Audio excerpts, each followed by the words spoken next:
is it? You're locked into the flagship, an Ole Miss podcast powered by College Corner. Here we go. 1, 2, 3. Get your daily Rebel sports fix at the Ole Miss Spirit, omspirit.com.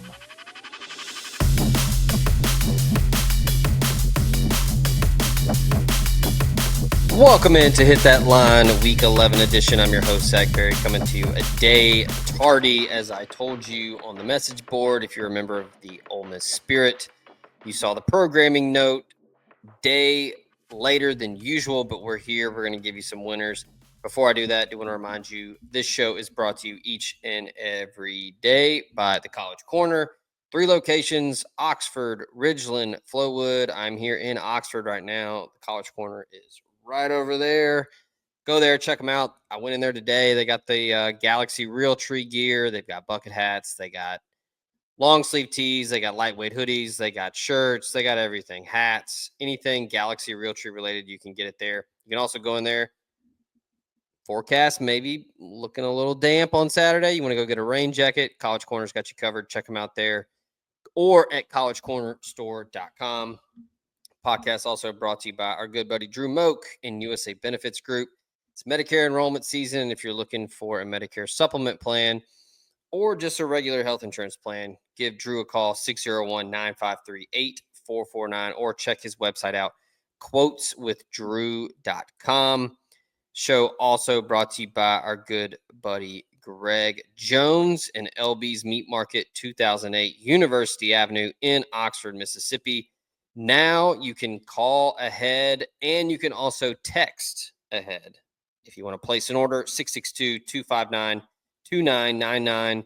You've got $10 lane train specials, everything in the freezers, $2 off. Go in there, the best cuts of meat in town. As we always like to say, Arby's is full of shit. LB's has got the meats. All righty, let's bring in the Legal Gambling Council. We've got Nick, we got Ben, we've got Austin. Gentlemen, welcome to Week 11. Can you believe it? Sadly, yes. Still got a lot of football left. I mean, let's hope we got a couple months worth of football left. That's right. All right, dude. Let's just get into it. Let's no sense in beating around the bush. Let's get into it. Remind me, college football playoff ranking. So I'm not looking at AP or coaches poll. Number 3, Georgia. Are they 2 or 3? 3. That's right. 3. Oh, I thought there were 2. Ohio State. No, there were 2 in the AP. Yeah, it's Oregon, Ohio State in the. They just want a rematch in the Big Ten playoff 1-2. Yeah, I did not know that you could do that. So, but when they seed them at the end of the year, it would be each 1-5. conference champion would be 1 through 4, correct? Yeah. Yeah. So how Ohio State would get dropped to 5 there in that scenario? Yeah. And theoretically, you could be like the 6th seed and be the 3rd best team in the country. Would the G5 pick not be 5? There's a chance that Boise could run the table and be 4. Yeah, no, Zach. The answer to your question is they just have to be in it. They could be 12. Yeah, but yeah, you're right, Austin. They could they could be the 4. I mean, being the 5 seed could be like the most advantageous thing ever. You play the worst team in the playoff, and then you get a team that should barely have been in. Exactly. They got to fix that bracket. Just make it 16 teams. Just make it 16 teams and no automatic spots. They're gonna put 16. All right. All right, so number 3, Georgia. Number 16, Ole Miss, 7-2 versus 7-1.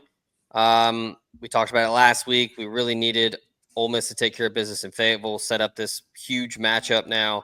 Georgia barely escapes Jacksonville. I mean, I don't think it's crazy to say if DJ Lagway doesn't get hurt, that game is far more interesting, especially because Carson Beck has had issues protecting the football. We've talked a lot this year about Georgia when we've talked about handicapping those games. Not as explosive as a year ago with Brock Bowers, Lab McConkey, A.D. Mitchell. All those guys are gone. And a run game that's not as stout as it normally is in Athens. And Carson Beck has all of a sudden got a case of the I'm going to throw 3 fucking interceptions every game. So looking ahead to this one, I've got a lot of thoughts, but let's go ahead and just round robin this shit. Nick, what do you think? We're going to start with you because I know the cold water is going to come hard. I feel like I should go last. No, listen. I think we're really good. I think the defense is really good. I think that it was a bit of a get right game last week for us offensively because we had been getting wrong for a long time. I mean, even against Oklahoma, the second half was better, certainly, but it still was only like, what did we score 14 points in the second half, or 16 points, I guess, with the missed PAT. How did we score 16? Yeah, was we it missed 14-10? Yeah, we missed PAT. Okay. So yeah, it was a get right game, big time. We're not facing Arkansas though. I mean, it's my concern, and it will be my concern until the end of the game on Saturday, is blocking their defensive line. Not that I think that they've got the 85 Bears out there on their defensive line. I don't think that, but I haven't seen it from us blocking.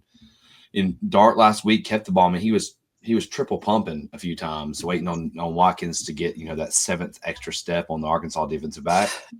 He's not going to have that much time this week. I mean, he's just not. It's not going to happen. So that worries me. And it's the same stuff that I was worried about down at LSU.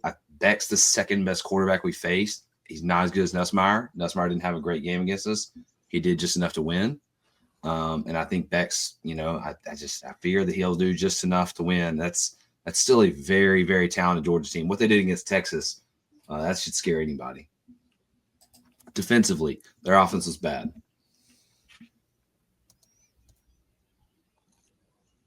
Awesome weekend. Yeah, go ahead. Either one.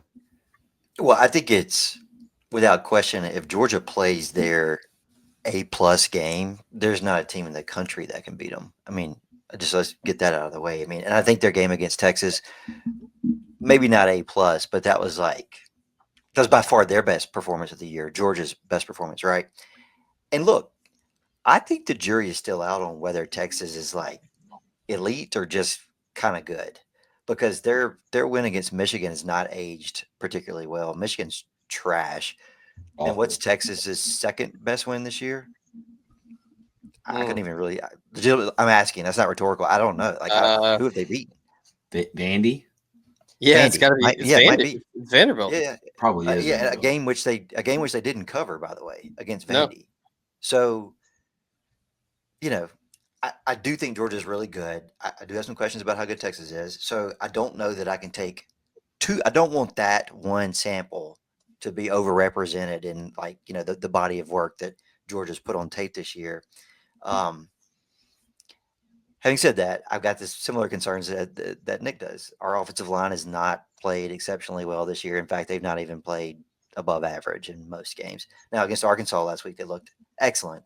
I don't know if that was a function of how bad Arkansas was defensively or if we figured some things out. I'm concerned that they can make life difficult for us. If Dart has time, I think he can carve up Georgia secondary. This is not your typical Georgia secondary. This is not the secondary of last year or years prior. No. We still didn't run the ball last week. Just to add on, the pass blocking was better. We still didn't run the ball again, and that was we were up 40 points. Mm-hmm. Yeah. So, look, it'd be really nice if all of our weapons were healthy and ready to go. And I think there's some doubt as to whether Trey Harris is going to be healthy. I think he's going to go, but how healthy is he? I don't know. The Jordan Watkins suddenly appearing on the injury report is really weird because it didn't feel like he got tackled last week. So I don't know how he got hurt. He ain't hurt. There may be some gamesmanship there. I've heard there's going to be, maybe a shuffling of the deck at running back. Maybe Thomas gets a lot of carries, more than you perhaps would have expected, certainly going into the season. But I don't think I don't think that's crazy at all. I mean, Thomas was the top running back last week after Harris went down. And it may be that I'm so we're so starved for a running game. Maybe I'm wish casting this. I thought he looked good last week. Me too. Am I crazy? No, he was great in pass pro. Yeah. So look, I asked y'all in the group text before, and we don't have to go too deep on X's and O's and all that shit. None of us are coaches, but do y'all think? Because I think your opinion, and I think the answer may influence or may dictate how I feel about our chances. Does Kirby use the Texas game plan and get after us? Aggressive blitzing, or does he sit back in a cover two shell knowing we can't run the ball because we can't run the ball, and just try to keep everything in front. Hope the rain helps them out a little bit, and play sort of soft, and try to win. A grinder. I think his best. I think the best thing, or I think what he would prefer is the latter, right? Is to sit in the too high safety base look and create pressure or havoc with 4 down linemen. That's not having to blitz anyone. Do I think he'll do that? I don't know. We talked about that earlier today. I don't know what they're going to do, Georgia, on defense. I mean, the game is going to come down to, I agree, our offensive line given Dart time, but Georgia's not necessarily elite at anything on defense right now. Like numbers wise, they rank in the 20s in pass defense. They rank in the 20s in rush defense. To put it in perspective, Ole Miss gives up 1 fewer yard per carry than Georgia. Georgia gives up like 3.3. Ole Miss gives up 2.2 something. Yeah. And so it's go ahead. It sounds crazy. We have the better defense. We do. Now, they have played both Alabama and Texas. And we have not. They gave up 1 million to Alabama. That's right. And now we know that Alabama, and maybe Alabama didn't know this about themselves at the time, but now we know that they're mid, right? Maybe they had been playing above I say mid for Alabama, right? They're a good team. Yeah. But they lost that's relative.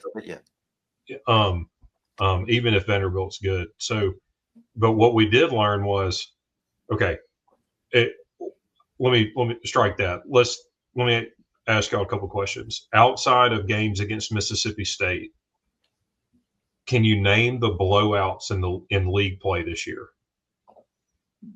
Like, do you recall big lopsided wins in SEC play that don't involve Mississippi State? Ole Miss, Arkansas. Ole Miss, Arkansas. Yeah. Kentucky, South Carolina. Who? Kentucky, South Carolina. Kentucky, South Carolina. Ole Miss, South Carolina. All right. Does one involve Georgia? I don't think they've blown anybody out. I mean, maybe Auburn. I don't remember how bad they beat Auburn. Auburn covered. I don't remember that game at all, but it wasn't a blowout. Auburn covered what was it, 23, 22, something like that? Auburn covered the number. And my point is that should tell you a lot about Georgia's offense, right? Because they're not able to race off and leave people offensively. Now, they were great last year, and they outclassed us all over the field, and that's with Quinshon Judkins on our team. But what we did in the offseason is, and we've talked about this on the show, we replaced below average defensive linemen with a 5-star plus player in Sontaran Perkins, the best defensive tackle in college football in Walter Nolan, the best or one of a top 5 defensive linemen in college football in J.J. Pegues, and an NFL defensive end in Jared Ivey, who was there last year, so you didn't really replace with him. And an NFL guy, Prince Umamiel. Yeah, and I'm not done. And Xavier Harris, who didn't really play last year, and dude, he's the fridge when he comes in the game right now. I don't know how many sacks we've had over the last 2 weeks. Is it 20, 18, something like that? Dude, we talked about this before. Imagine being the guard and thinking, all right, they're rolling out the second string this drive, and the second string is 6'7", 330, Xavier Harris. Like, I guess we're all hesitant. I am too, sort of, because we've not won this game under Kiffin. But the thing is you got to keep knocking on the door, right? Like, eventually it happens. Like, this is 3 years in a row now that we're in a game that could potentially send us to either Atlanta or the playoff.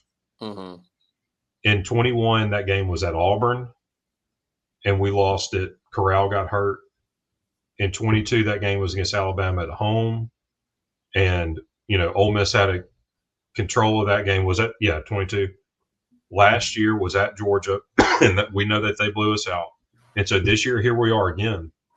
And so I don't know where there's I hate to say it this way because it's freaking Georgia, and they've won like however many straight games outside of Alabama. We've heard that all week. But I don't know the area. Where are they so much better than us? We don't also match them on the other side. Like, yes, their D-line may be better than our O-line, but is there anything that suggests they run the ball on our D-line or that we can't get after Beck? That's the thing that I keep coming back to is Georgia is not elite at running the football like it normally is. But their back's a lot better. I mean, it's better than our back. Backs are better, without a doubt. The Frazier kid's good. If ETN, but we're also 1 yard per carry better against the run than their front seven. Yeah. Okay. I worry that they're like the demise of their offense a little bit. I mean, in SEC play, they've scored 13 against Kentucky. They scored 34, of which almost all of them are the second half against Alabama. 31, 41, 30, and 34. They still score a lot of points. Mm-hmm. Okay, who are they against? One of those defenses is Mississippi State. Yeah, and I think in the Florida game, did they have a defensive touchdown? They did. Yeah. I mean, so let's play the ever popular who have they played game. And they had some short fields on Texas. But, I mean, is Dart like a lot better than Quinn Ewers? No. I mean, of course not. Quinn Ewers is very good. I think right now he is. Quinn's more Jackson talented, Dart's a lot better than Quinn Ewers right now. But Dart has not made the mistakes this year that Quinn Ewers has made. That's what I feel like he's due, and maybe that's just my being pessimistic. But it's like, he hadn't hardly thrown any interceptions. But I'm like, if you're throwing over the middle, which we've done more in the last 2 games, y'all would have to agree, right? We didn't do it hardly at all at the start of the season. What happens if you miss over the middle? It's picked. And he hasn't done it against Oklahoma. He didn't do it against Arkansas against a very bad defense. But Georgia's defense is better than Arkansas's. And again, what happens if he does that? He turns the ball over twice. They get a short field. Part of it is we didn't score 33 on Arkansas. We scored 63. That's true.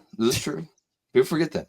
So here's the thing, Nick. Everything you just said, like to me, that applies with equal force to Georgia's offense. And Beck's the guy who's been giving it away this year, not Dart. Yeah. And like regression says he's going to stop, right? 8 picks in his last 3 games. Yeah. 8? Yeah. 11 in 5 games. Yeah. I mean, it's but a 4 games. Regression also says that Kiffin is going to win a big game eventually. Okay. So it's going to happen, and it may be this week. But here's one good thing about this, guys, is they won their way back into it, right? Ole Miss did, into making this week fun because it could have been a chance. Yeah, we gave ourselves a chance. And it gives the fans a reason, and that's why we all do this, right? The build-up is as fun as the game. Kickoff. I can't wait till 12 o'clock on Saturday. I mean, there's no feeling like that. It feels way better than the middle of the third quarter. And dude, that's too much nerves. The build up, the team walks through, and then that next 90 minutes, 60 minutes till you go to the stadium is like. Yeah. If people read our group chat, euphoria, we'd be cut out of our families' wills with that, with what we say in there about our team. All right. And the referees. God, they deserve it though.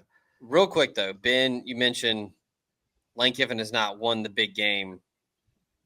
Let's put an asterisk on that. Yeah. Lane Kiffin has not won the big game against Alabama or Georgia. Right. Lane Kiffin's won big games against other SEC programs. Oh yeah.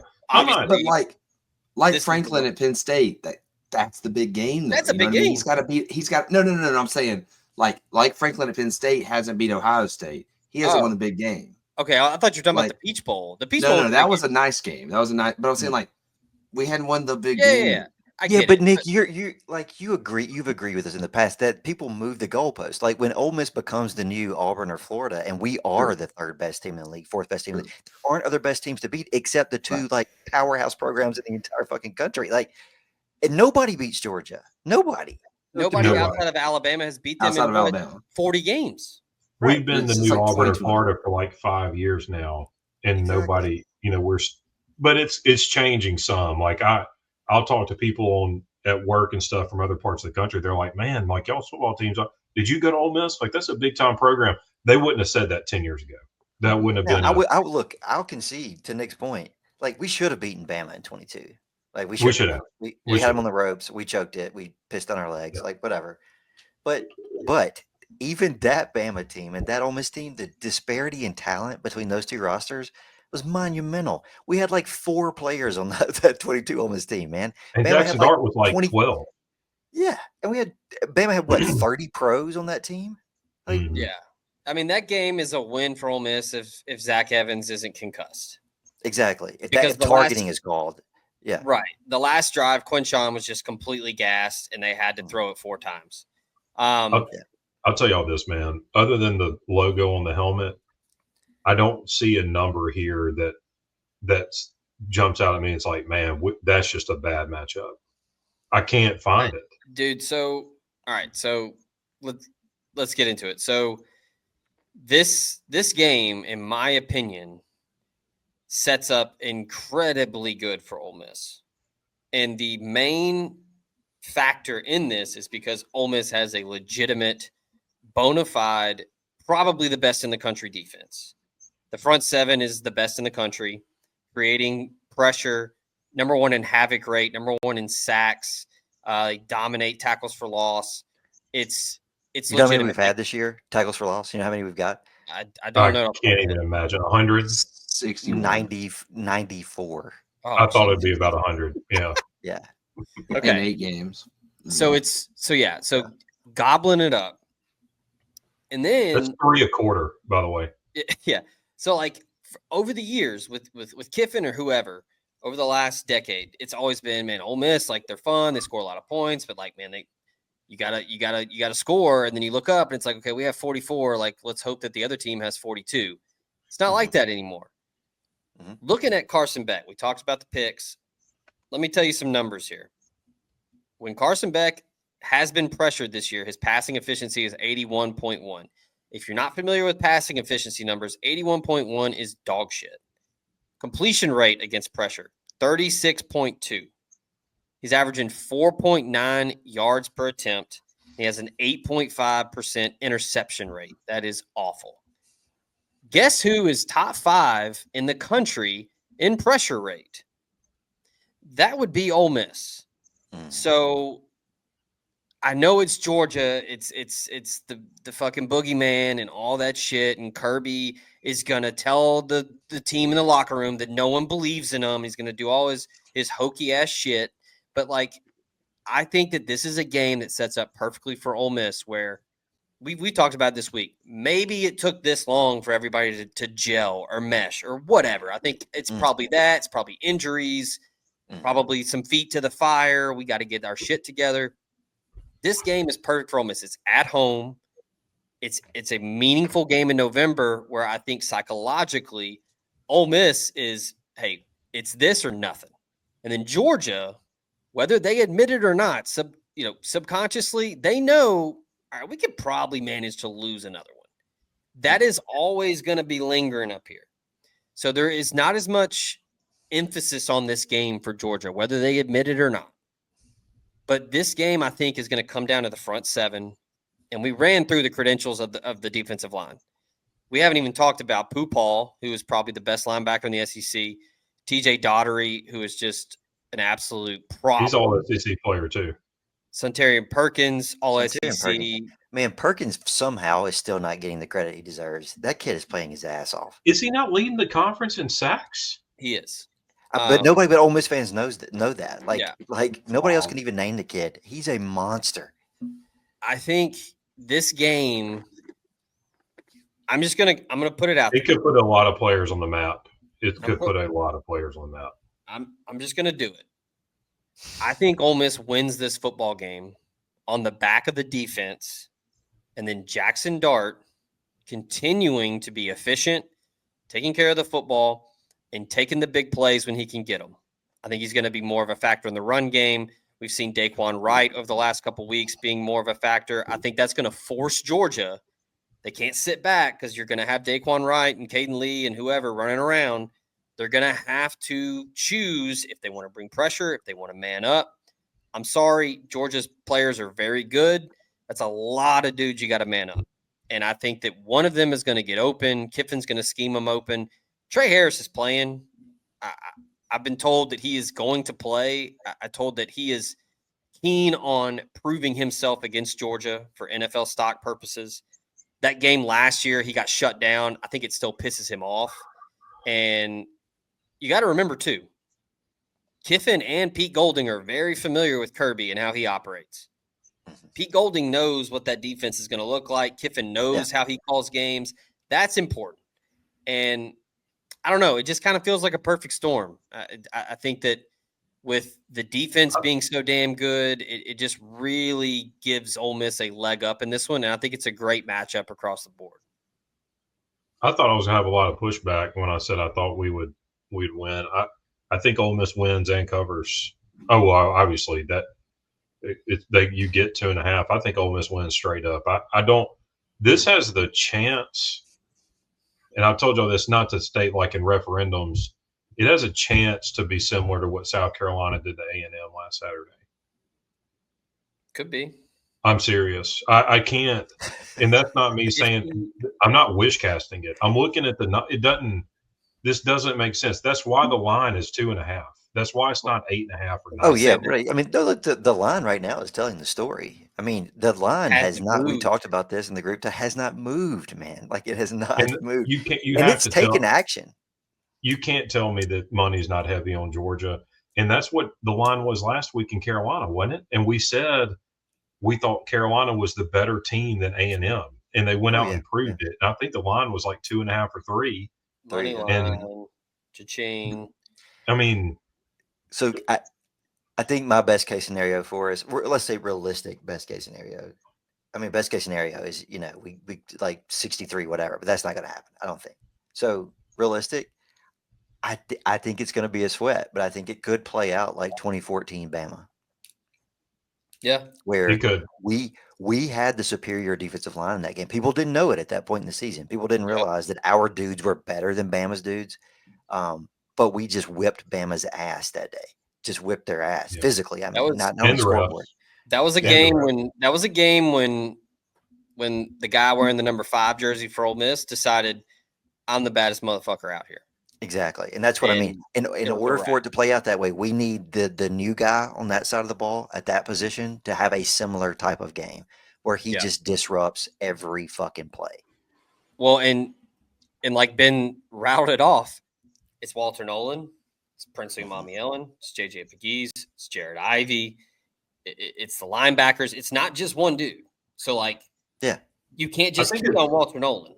I think it's hard for people to imagine that you can go from what the game was last year, the 52-17 or whatever, I don't even remember the score, to this year, because in the historical way of doing this is it takes like 3 years to build up the classes and stack the talent to be able to play with this same team. But now, like we talked about earlier, not to relitigate it, you replace guys who either graduated. And let's be honest, he was a great player, plays in the NFL, Cedric Johnson. I mean, he ain't coming off that edge Saturday. You know what I'm saying? Like, it's no offense to Ced, but I mean, now it's guys who are a lot faster than he is and a lot more disruptive than he was. He was a good 3-4 end, but it's not like, I mean, Suntarine Perkins is essentially Harold Perkins, and nobody even knows that. And Umami Allen is going to be like a top 2 rounder in the NFL. And those guys, there's just a lot of havoc over there. If I was George, I'd be nervous. And here's another thing. Let's talk about them. Okay. They don't have Brock Bowers anymore. They don't have McConkey anymore. They don't have, these are the guys that blew us up last year. McConkey embarrassed us on defense last year. We didn't have Trey Amos. We didn't have a lockdown. Right now, we have a guy we can put on an island, right? Georgia, he can cover their best guy. And they don't have a good receiver. No, they don't. Not like what they had last year. Not like that. Name the leading receiver at Georgia. I couldn't tell you. I couldn't. Would it have been Ra Thomas had he? I'm Not on going there. I'm on there. I'm on their Okay, stats. is it Bell? It's Arian Smith. Okay, is Bell right there next to him? Bell Hines weighs Ward. third. Hines He's Ward. 29 yards behind Dominic Lovett. Oh, that's okay. Yeah, they got Lovett. But He yeah, hasn't done anything this year, though, has he? But you're not able to be like, oh, AD Mitchell, 280 yards. oh, Brock Bowers, oh, Lab McConkey. Like, dude, I was at that game. Lab McConkey made the Ole Miss secondary look like fucking fools. Yeah. And look, he's killing in the NFL right now, too. Yeah. He's not a bum. Like, he's good. Yeah. But, like, Georgia doesn't have that anymore. So, like, that's my thing is, like, that's part of the reason why Brock Bowers has had the deer in the headlights look this year because it was always like. You mean the quarterback? Carson Beck. Carson Who'd I Beck. say? Yeah.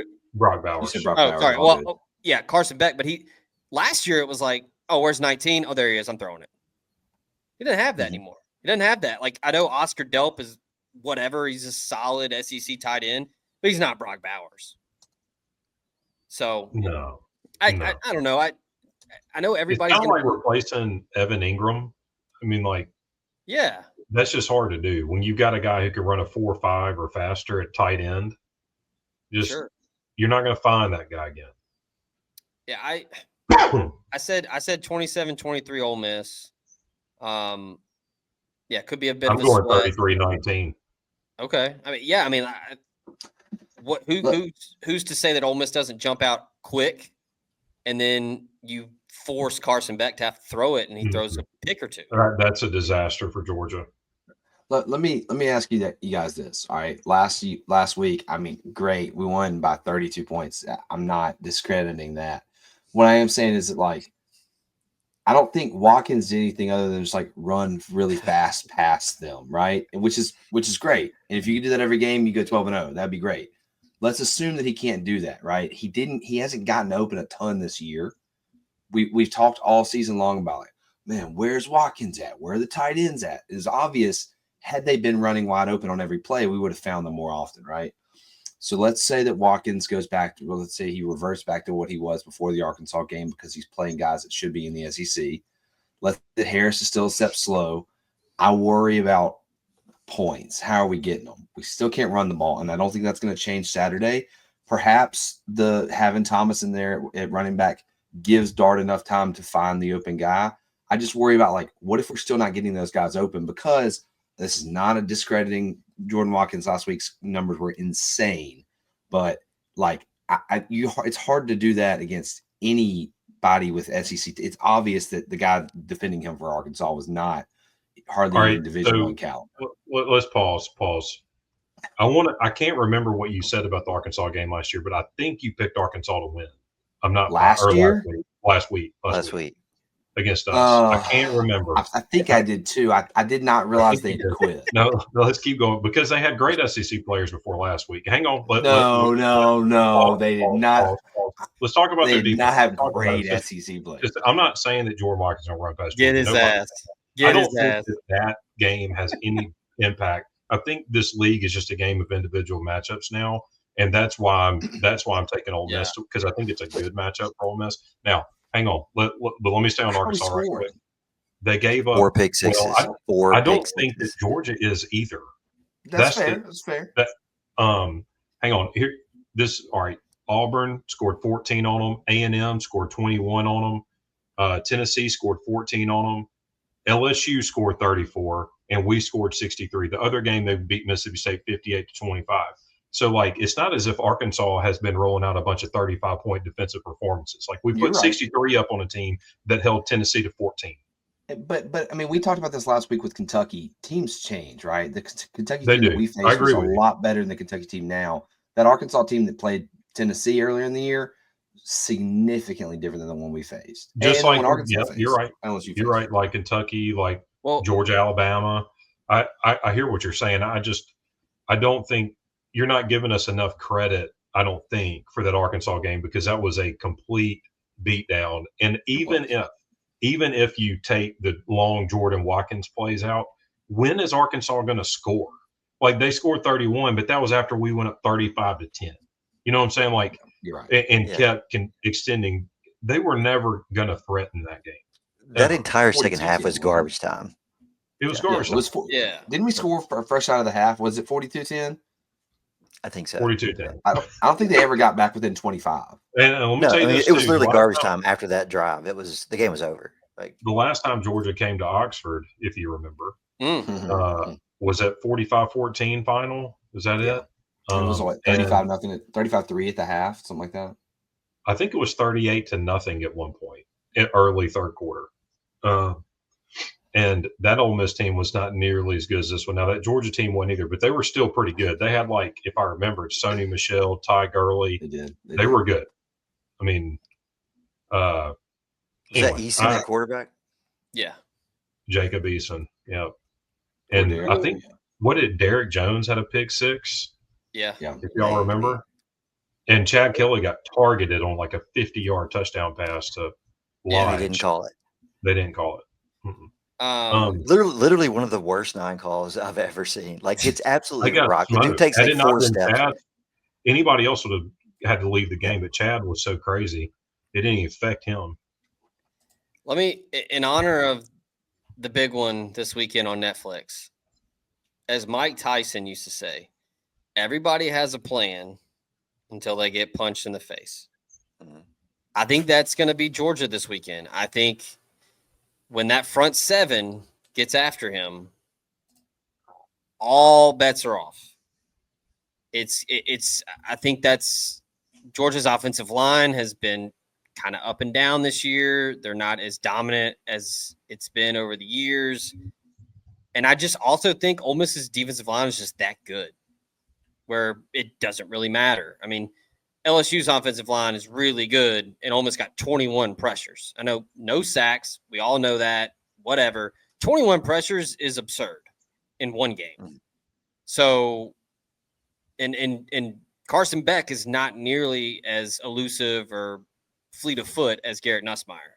So they also don't have Kyron Lacey or Mason Taylor, and not to spin zone this anymore because there's a world where Georgia wins the game, right? Like they're the favorite, and the only thing that would surprise me if they came over and beat us like 28-3, that would just that'd be very deflating. I don't know that I could.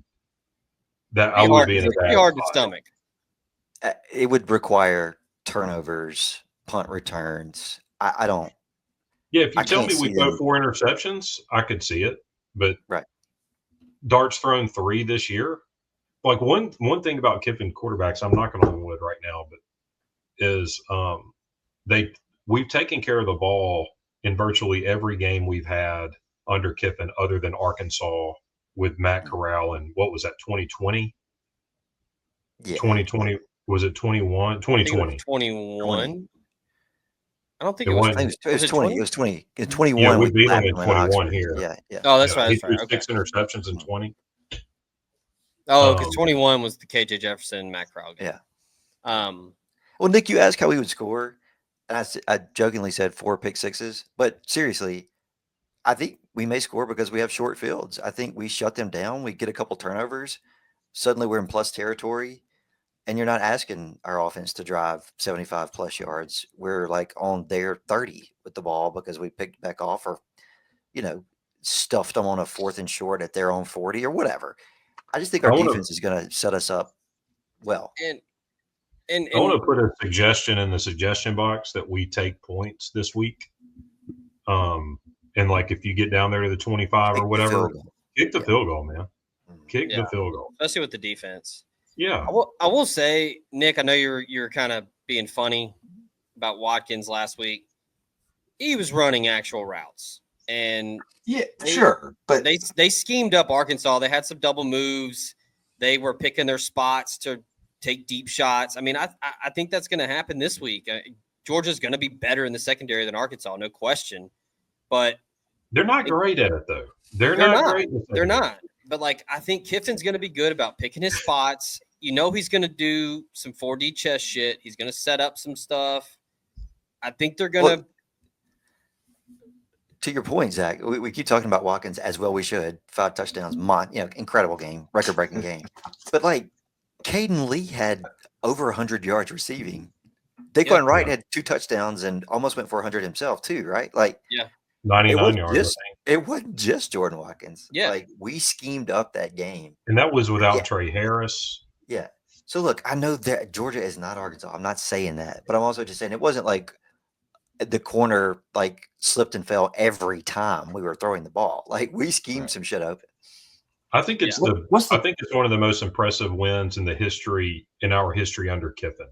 Like, I think the way that we beat them, going on the road in the SEC, and that's why when you listen to these other podcasts and national guys who are always questioning whether or not we're actually good, like, their reaction, I was like, whoa.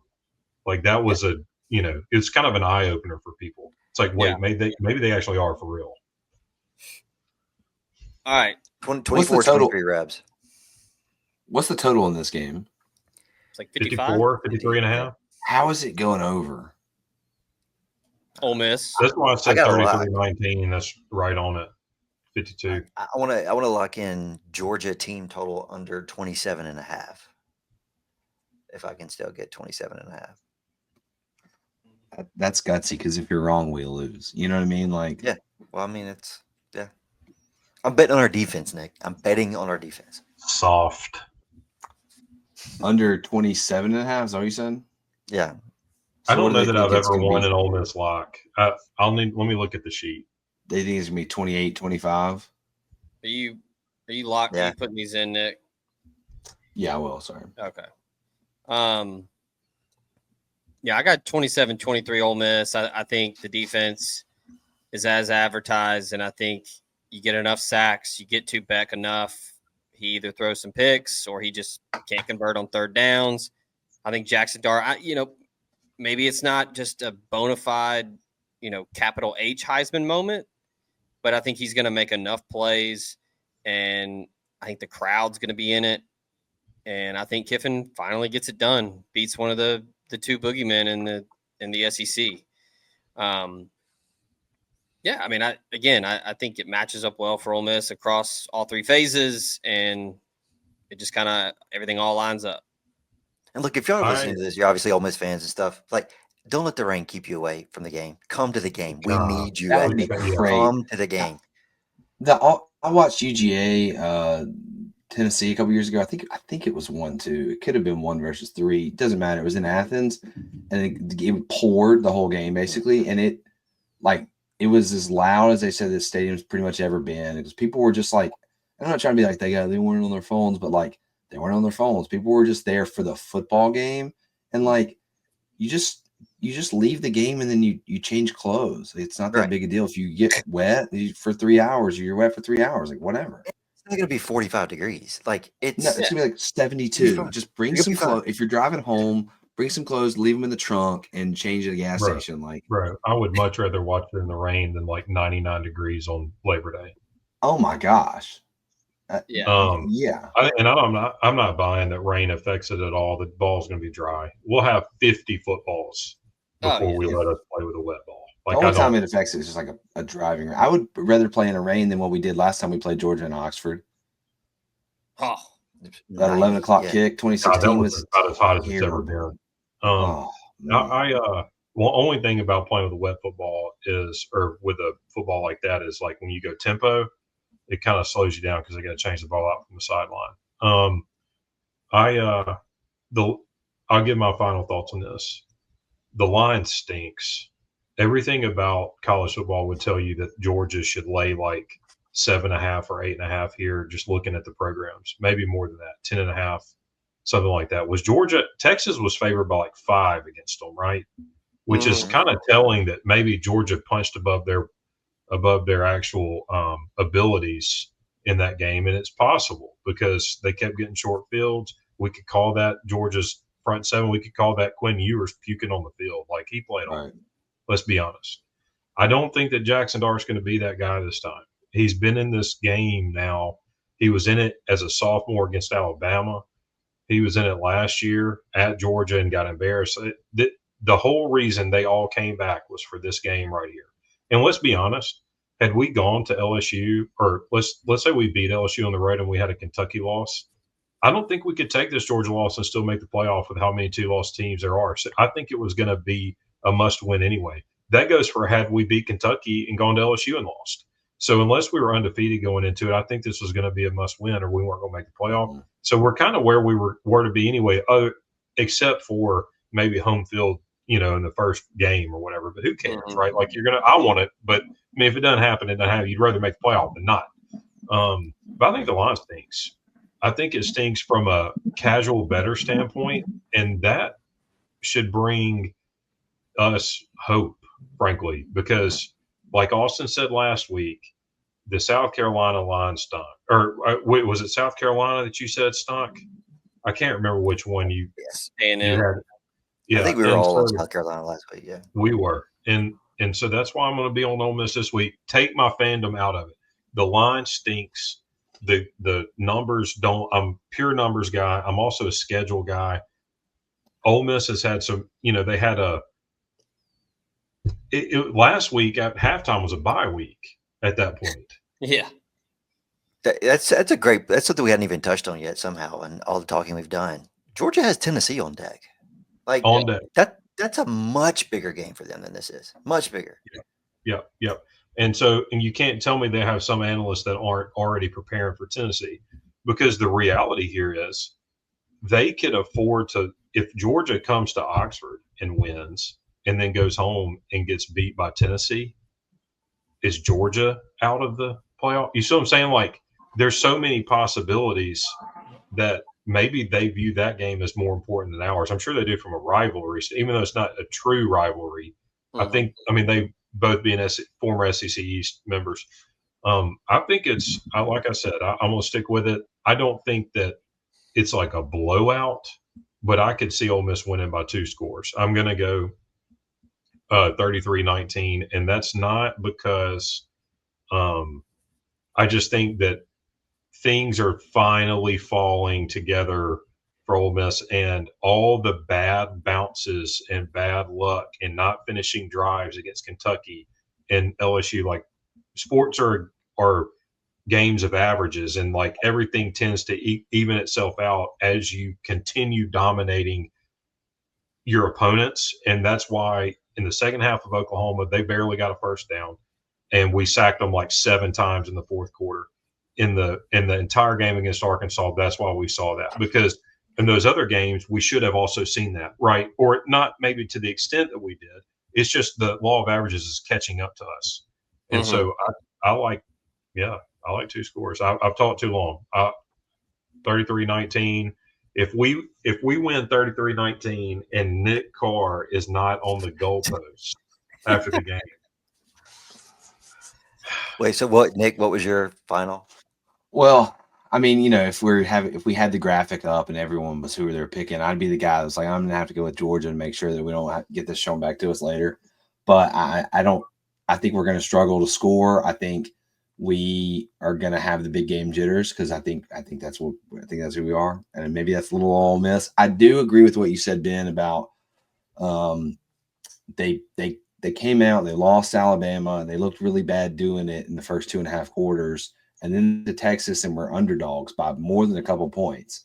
And it's like, maybe that was just kind of who Georgia was. And then their defense played really well. And outside of that, they didn't really do much. The offense wasn't great. The offense wasn't great against Florida last week. It hasn't been great.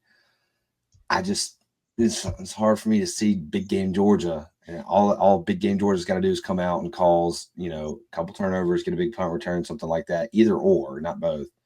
I'm going to go with Georgia 21-16. I think we have the ball late in the game like we did against Bama 2 years ago, and I don't think we can score. 21-16, that's 3 field goals. Y'all know what's crazy is Georgia went to Texas and won 30-15, and Carson Beck threw 3 picks. Mm-hmm. Texas frauds. That's crazy. I don't think Texas is great, man. I don't. I know. Look, I agree with y'all, and this is the most homer pick I've ever had on this show, saying that we're going to win this game by double-digit points against Georgia. Agreed. I mean, it is. It's the most homer pick I've had. I just don't think that it's I think this is – I'm telling you, I think the line's telling a story, and the only reason it's 2.5 is because they just keep getting money on Georgia, and they're just not going to move it. Like, it's Yeah. All right. Let's get into some locks. If it seems out to like 6 on Saturday, I'm going to be so pissed off Oh, don't say that So, shit. because So that'll be somebody knows something. so Austin locked in the Georgia team total under. All right, I'm gonna go ahead and jump on the board, Nick. I'm gonna go ahead and grab Iowa -6. And they are at UCLA. I just think Iowa's good enough to score enough. Weird to say, and I just don't think UCLA really cares. It's not like it's a home field advantage at all. I think the Hawkeyes are going to relish the good weather and put it on the Bruins. So that was on my list, but rather than Roger Jock for the 6, just give me the over 44.5. People still have not caught up to this. Iowa scores now. This is not, they're putting up like 40 a game themselves. Who'd they play last week? They blew the doors off of them. Yeah, was it Wisconsin or? Yeah, I think it was Wisconsin. Yeah, they killed them. They literally get into the 40s themselves now, and their Yeah. lines keep coming out at like 40.5. I don't think UCLA has to put up 13, 14. This goes over. Yeah. Nick, I'm gonna go ahead and rattle off all my locks since we went pretty heavy on Ole Miss-Georgia. Speed things up here. I'm gonna go Texas Tech money line. Ooh, I think it's plus. Last I looked, it was plus 145. Kind of seems like a letdown spot, but Texas Tech is at home. They're gonna have the tortillas out. They're gonna be loud. They're gonna be rowdy. I think at some point Shador and Colorado are gonna fall flat. A lot of people are forgetting that this is a Hail Mary away from being a 5-3 team, and that's just because Baylor just completely fumbled the end of that one. I like Texas Tech at home to get it done. I like Joey McGuire. I think he's kind of getting them headed in the right direction. And then I'm going to also get real quick, Nick, what's the weather looking like in Baton Rouge? I think it's also rain. I don't think it's as bad as it is here. Okay. But you talk it out. Are you going under? I'm going to go over. I think it's going to be a lot of points back and forth. Milroe versus Nussmeier. I like the over there. I'm seeing 30% chance of rain. 84 degrees. You imagine? Jesus. Of course, they're playing it. I'm sure they're playing at 9 p.m., but still. I'm also going to go ahead and grab Georgia Tech plus 11.5. I think it's at 11.5. Is this the Zach show? Like, what's happening here? I'm just trying to get these all out. Wait, what was Bama LSU's over under? 58.5. 58, I think. Okay, Ooh, yeah. 58. I think you get it flat. Oh, well, I see a hook now. Yeah. Okay.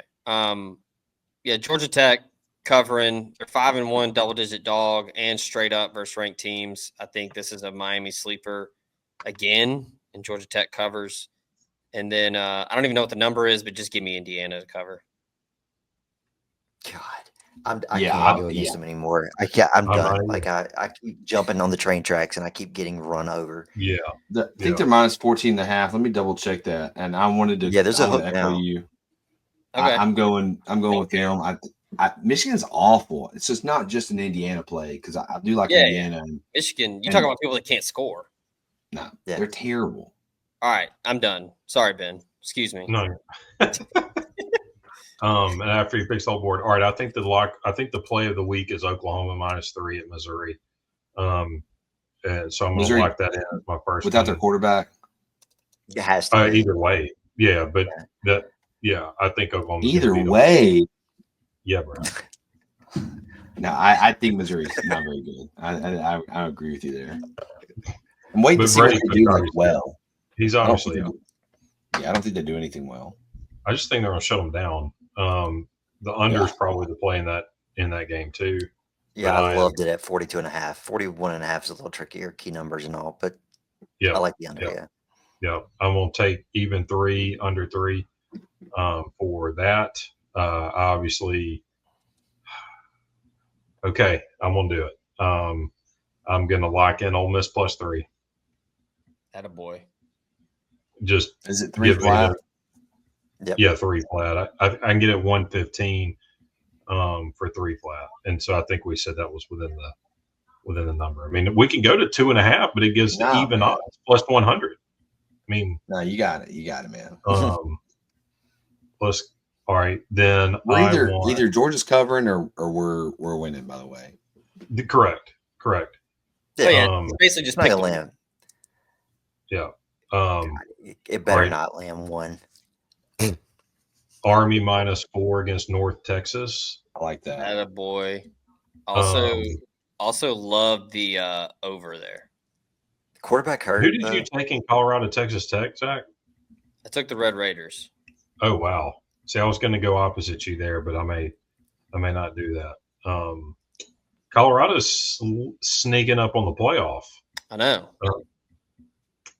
Let's see. Any more? Y'all can go ahead while I'm looking. All right, I got a couple here. Unless Austin wants to go ahead and go. No, you got it. Okay, so a couple here. I'm going to echo Indiana, or excuse me, I'm going to echo Iowa, UCLA over 44.5. Iowa scores points, and UCLA gives up points. So I think this is, I think one team might break 30 here. So I think this is pretty comfortable. My biggest game, maybe even my lock here, is South Carolina -4.5 against Vanderbilt.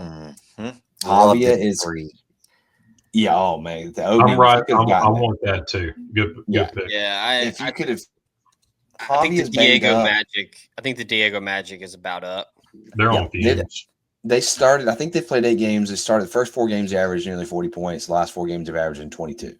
Like that. They're every game you watch them, it's a struggle to score points, and that's not a team you want to really need to score points against. In South Carolina, their defense is playing well, and they're kind of rolling at this point. And also, I saw something this week that said they're not technically out of the playoff picture because I think they would have. Like tiebreakers. I don't know. Regardless, they're rolling downhill at this point. So I got South Carolina -4.5. I was gonna say, don't look now, but probably playing as good as anyone in the country. Dylan Stewart's about to get a 7-figure NIL deal. Rocket Sanders is healthy.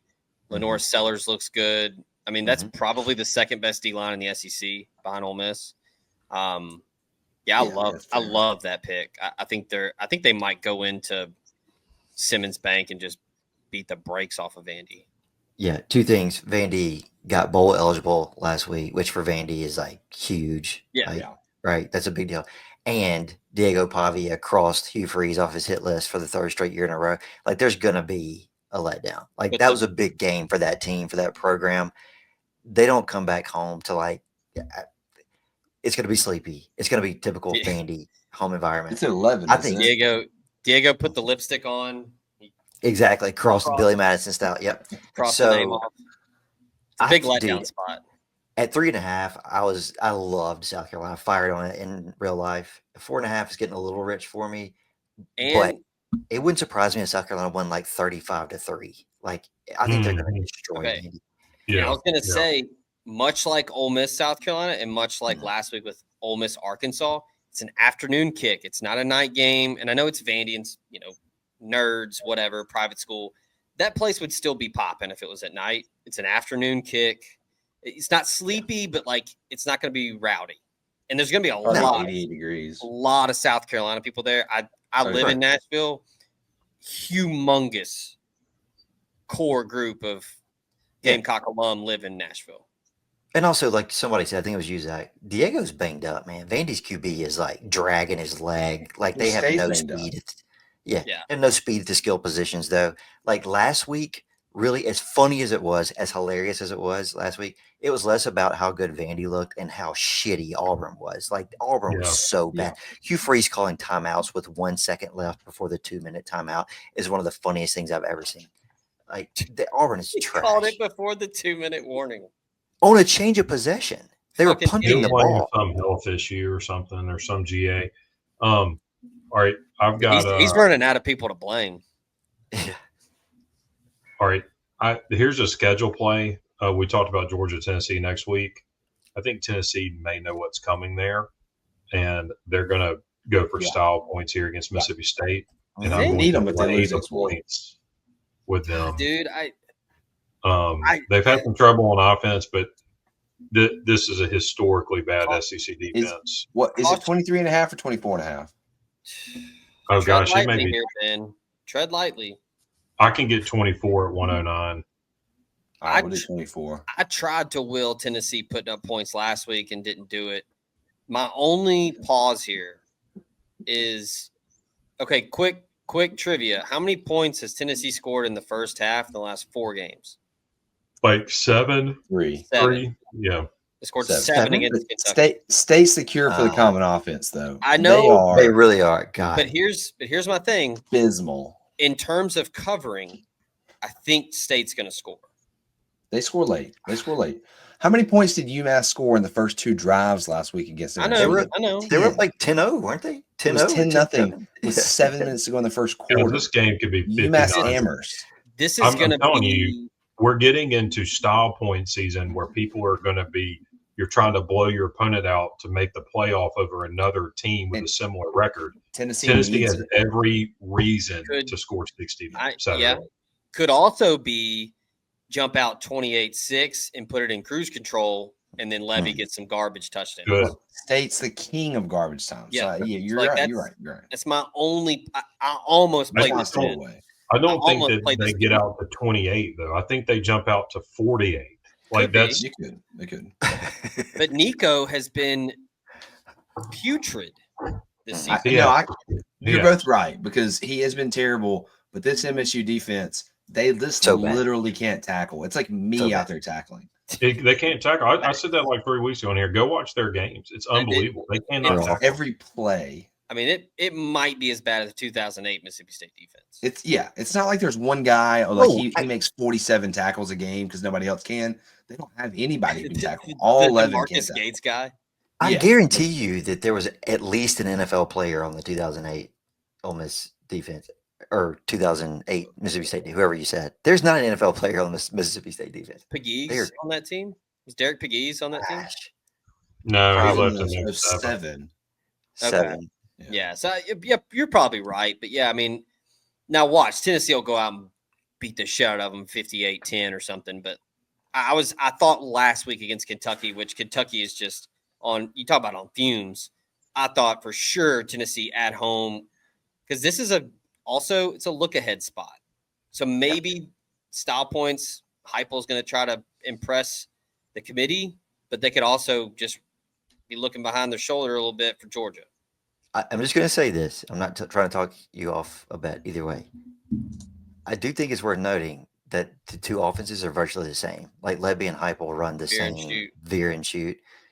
If State had any players with a pulse on defense that might make a difference, they just don't have the dude. So it probably won't matter at all. But they're the same offense. Yeah. All right. So I'll give you I looked up the State 08 roster. They had KJ Wright. Yeah. He may still be in the NFL. This says they had Derek Pegues. I thought he was gone in 07, but maybe he was there in 08. And they had KJ Wright and they had Jamar Chaney. I mean, those 3 players alone would improve State by 2 wins this year. State didn't have anybody. They would have beat. I mean, this team got blown out by Toledo. Like I don't. I know it's a crazy thing to lay a big number like that, but I just think at this point in the season, Tennessee has every reason to do it. They just like us. Like we just went to Arkansas and now that was by default. We didn't like run it up on them. But at this point, with style point season, we got to like when we go to Florida. If we beat Georgia, when we go to Florida, we need to run it up on Florida to get for seeding purposes. It'd be excellent. Florida, who is retaining Billy Napier. Yeah. It's surprising to me that they announced it this early. You can always renege on that, though. Yeah, you can, but I mean, I don't say it was the dreaded vote of confidence, but it was like we're keeping him for sure.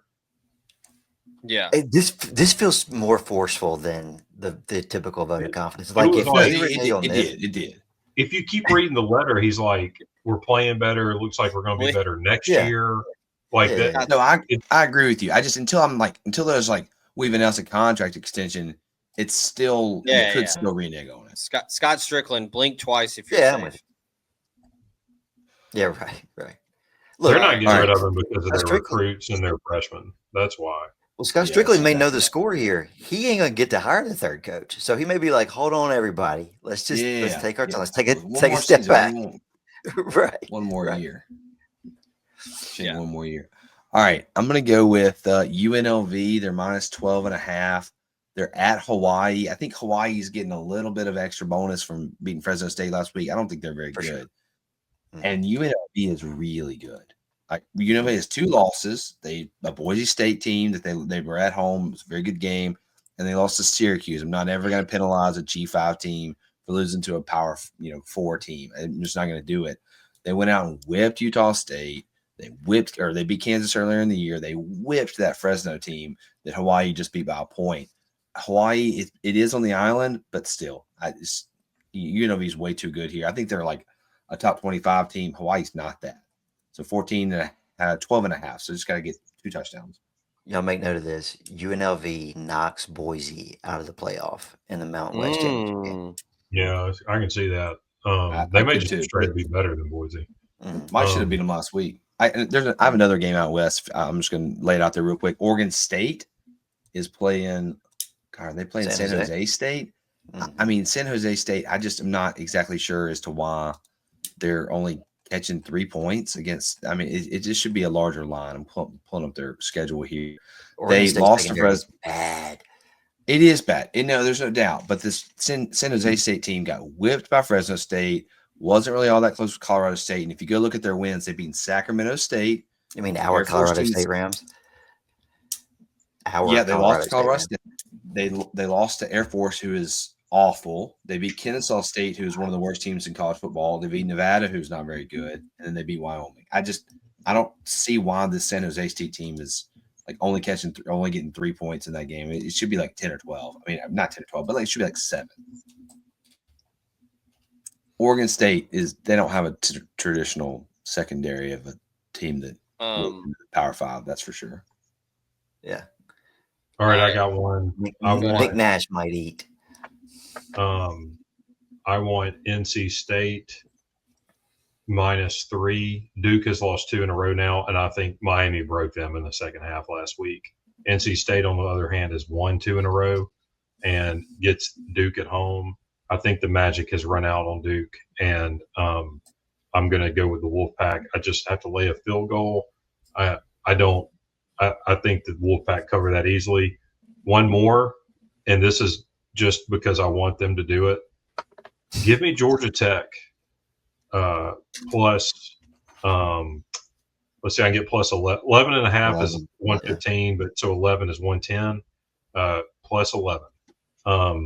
Miami, they blew Duke out. Just what I just said. And Cam Ward is right now either the favorite or the second favorite for the Heisman. Georgia Tech gets after it a little bit, and I don't like, the line seems a little bit low for this, and I'm going on the stinky line train here. So let me get 11 with Georgia Tech at home and see if they can keep this thing close. I got another money line, Nick. All right. This line stinks like hell, and it's close enough to where I'm just going to take the money line because you're basically just picking who you think wins. Don't know why. This is a principal pick here. I think Utah beats BYU and ends that. I know that would be a classic BYU game. What's the number? Like 2.5. It's pretty low. Spread is low. 4. It's 4 now. It's 4. 3. Yeah. I got 3.5. 135. 2.5. I got 2.5. FanDuel. No, but you're taking money line, aren't you? You're taking money lines. Utah 135. Oh, you're asking so for money line. That big one. So I'm looking at a 3 now. Yeah, I see 135. What do you got? Yeah, 135. I know it's no Cam Rising, but dude, it's a night game at Rice Eccles. That's a tough place to play. It's the Holy War. Perfect Utah game. That place. Jumping. Jumping. Put me down for that too. That's on my list. It might be. Look, might be Whittingham's last Holy War. Yeah, and I think BYU they've been flirting with disaster all year, and I don't know. Call me crazy. Maybe Isaac Wilson just goes off and whatever. I don't know. I think Whittingham's a good enough coach to get him up one last time. Yep, I do too. All right, One I'm gonna give more. you guys a good one, money line. I think y'all are going to enjoy. And I don't really know a ton about this team. I don't think they're all that good. I just think the number's kind of big. Virginia Tech plus I was 196. going to say Virginia Tech. I'm riding with him. That was literally the game I was picking. You think Louisville beats Clemson twice? It could, and I mean, Yeah. the game I is don't think Virginia Tech's bad. Have you At seen that Virginia what if Tech. graph? If you took away, if you flipped Yeah. the one score games, Virginia Tech would be undefeated, and they're 5-4. yeah. What's It's at Virginia Tech and Clemson. I mean, Clemson's season sort of ended last week. I mean, Yeah. they could run the table and go to the playoffs, still beat Miami in the ACC title game, but their backs are really against the wall, and this number is nearly 200. So, Nick? What's Virginia Tech's record right now? Ben, you said they're 5-4. Yeah, 5-4. 5-4. Fuck. All right. But they're in 4 1-score game. Like I said, they'd be 9-0. Well, I had them over the win total 8.5. I mean, I thought everybody was big on Virginia Tech preseason. Well, we didn't realize that Vanderbilt was going to be good, right? That's true. They lost Yeah. to Vandy by 7, Rutgers by 3, Miami by 4, and then Syracuse by 3 and 7 in overtime. Got screwed in the Vandy game. All right. I think you need drones and their running back to be healthy, Nick, because Colin Slee is not that guy. Yeah, like I said, I don't know a ton about Virginia Tech. I Drones needs to be. I agree with that. Yeah, he did. He didn't play last week. He didn't play last week against Syracuse. Is he playing this week? I All right, got- my card is filled. Right. Y'all go. We got anything else? Austin has like 2 picks this week. Yeah, Austin, you gotta have some Pitt. Let me finish up just to wrap it up. Virginia's getting 7.5 against Pitt. Pitt's not very good, so I'm taking Virginia 7.5. They're off of a bye, and just teams that are kind of big underdogs off of a bye, take them. Also, Pitt has been fraudulent throughout the season. Like they had to storm back against Cincinnati. Basically, won on like a last second play. They got clapped last week. Yeah, I love Virginia there plus 7.5. I want to lock that in as well. Zach, I'm riding with you on the Iowa over. Also, give me Wake Forest at home plus 7. Yes. Who the hell is Yes. Cal flying cross country to lay a touchdown? What's the number? Get the fuck out of here. 7. 7. I thought it was 3. No, 7. Maybe did it open at 3?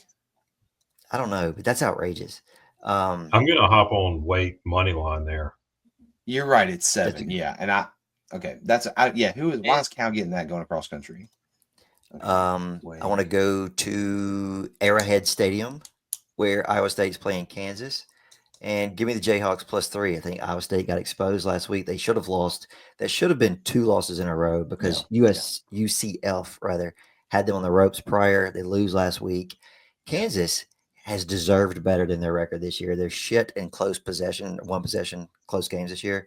I just give me the Jayhawks. I just trust that coaching staff and Iowa State going on the road. Look, Iowa State may actually have more fans than Kansas in the stadium, but still, give me the Jayhawks plus 3.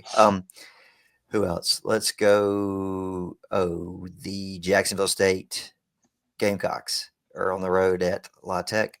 La Tech is atrocious. Rich Rod runs it up. They're laying 10. I think that is way too light. I think this is like 42-20 Jacksonville State. And who did they spank last week? I don't know. They got Liberty the week before, right? And then Do you somebody else how bad do you have to be 10-point underdogs at home to Jacksonville State? Yeah. Like a team in their second year in Division I? Yeah. Sonny Cumbie's a dead man walking, I think, at La Tech. And Rich Rod, man, that dude, they run it up, And man. Sonny Cumbie was the man 20 years ago, 15 years ago. Yeah, Rich Rod's offense is a lot like the triple option. Like once he gets rolling and they're up like 20 on you, like it just doesn't stop. They will beat you by 40. Let's see what else. Maybe let me go under. I want to go under in Mississippi State and Tennessee. Under 62. I think Tennessee's defense is really good. State will try to score to the whistle, but I'm kind of like Ben here. I think this is one where Tennessee races out and just sort of throws it in neutral. I could see this like 45-10. Like, I don't think State hangs with this defense. Who else? Do we know, is DJ Lagway playing? I don't know. I wouldn't play him this weekend, but nobody asked me. I just think it's stupid. Like you're big dogs on the road for a reason. Save him for After a home big game against last LSU. week, too, you can't go to No. Texas and win this one. Yeah. While you're looking, Austin, I'll just say Mhm. I'm taking LSU plus 125, just because that's to me is I don't think it's going to be like a 2-point game. I think LSU, if they're going to play with them, they'll win outright or they'll lose by like 7. So Yep. LSU plus 125. All right. I think I got a couple totals, and then I'll do money lines. I'm scrolling through my list right now. Good. Let's see. Oh, give me West Virginia plus 5. This is a weird line. Like Cincinnati's not good. West Virginia made a change at quarterback. Yeah. They've actually had a pulse lately. Cincinnati doesn't play in games where they win by margin. They win by like 1, 2, 3, 4, 5. To me, feels like we're getting a little too many. I think West Virginia might actually be better than Cincinnati, but give me the 5 for insurance. Cincinnati. Let's see. Oh, over Colorado, Texas Tech. Can you give me 62.5? Let me see here. 62.5. Let's see what we can get. Colorado game. Colorado matchup. Sorry, this is a great pod. 62.5. Yeah. Yeah, let's go over. Both of these teams get in the 30s. Let's just spray the board. Let's spray the board. One more. Find you someone who looks at you like Austin looks at the board this week. Dude, I love the board. This means I'm getting This is slaughtered. the most we've had all year. I think. Last one for me. Wazoo laying 20 in the hook against Utah State. Utah State is so bad. And Washington State scores. They will get into the 50s here. I'm also going to add UConn -7. They are playing UAB, and UAB sucks shit. UAB is bad. They had a bounce back game last week, didn't they? But they're still bad. Yeah, they suck. Right. And just one more money line for me because I'm riding with Zach on Utah money line, and we need a banger like Houston last week. Give me. I can't do that one. Maryland money line. Where are they? Oregon? Dude, they're 26-point underdog. I almost took Maryland plus the 26. Bro, Rebs money line. Yeah, it's not big enough though. It's not big enough. I got you one, Austin. What you got? Wow, shit, it's not. Never mind. Southern Miss money line against Marshall. That's a sneaky rivalry. I was gonna say Washington money line, but they're at Penn State. I thought about it because look, you talk about the flattest spot on earth. Penn State just got their yeah. But if they went out, they're in the playoff. I mean, yeah, but still, like, how do you bounce back after that? Like the realization that you're never going to beat Ohio State. Give me, and this is riveting pod. Give me UL Monroe at home plus 260 against Texas State. Monroe has been able to drag people in the mud all season, man, all season. And Texas State, I don't know if their quarterback is back this week. He got banged up a couple weeks ago. I don't know. I just think it's going to be a low-scoring, slow-paced game. Monroe can eke one out, plus 260. Yeah. Who's coaching at Monroe now? It's the guy from UAB that UAB didn't hire. Instead, they hired Trent Dilfer. I can't even remember the guy's name. That's right. But he's good. Yeah. All right. That will do it for this week's Hit That Line. Again, apologies for being a day tardy, but we are here. We got winners.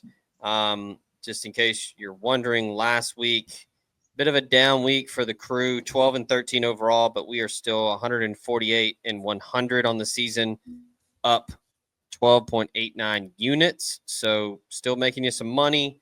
We absolutely sprayed the board this week. So we've got a lot to choose from. If you're in Oxford, again, go check out College Corner, get you some stuff for the weekend. And also be sure to use our promo codes if you're also looking for merch. Look, Halloween's over, so it's time to get ready for Christmas, right? So homefieldapparel.com, use promo code LASTDANCE24, you get 15% off. And roback.com, use promo code JUICE for 20% off.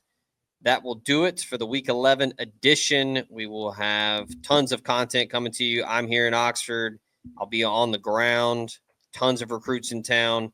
We will have before and after coverage of Ole Miss-Georgia, 2:30 Central Time on Saturday. Appreciate Ben. Appreciate Nick. Appreciate Austin.